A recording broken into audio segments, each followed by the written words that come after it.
Hello বন্ধুরা, আশা করি সকলেই ভালো আছেন।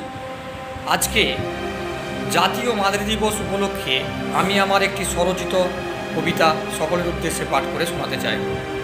এই কবিতাটি সুদেবী সাহিত্য পরিষদের মা সংখ্যা নববর্ষ 1429 সম্পাদনায় সৌরভ পাত্র মহাশয়ের নেতৃত্বে প্রকাশিত হয়েছিল।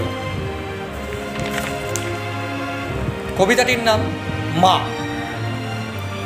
মা মানে নতুন কিছু নতুনভাবে ভাবা, মা মানে সব সময়ের জন্য কিছুটা পাওয়া, মা মানে এক পশলা বৃষ্টি আবার নবরূপে সৃষ্টি, মা মানে ভ্রূণের গড়ে ওঠা বৃদ্ধি, মা মানে গর্ভধারণ থেকে ভূমিষ্ঠ লাভের সিদ্ধি, মা মানে অফুরন্ত ভালোবাসার ফল্গু ধারা, মায়ের হাত ধরে ছোট থেকে বড় হয়ে ওঠা, মা মানে স্কুল থেকে ফিরে একরাশ অভিমান, মাথা নিচু করে সব শান্তি মায়ের কোলে, মা মানে সকলের বকুনি থেকে আমায় দূরে রাখা, আমার ছোট ছোট দোষগুলি না মেপে বুকে জড়িয়ে ধরে আদর করা, মা মানে সর্বোত্তম সারা পৃথিবী, মায়ের প্রেম ভালোবাসা তাই তো চিরস্থায়ী।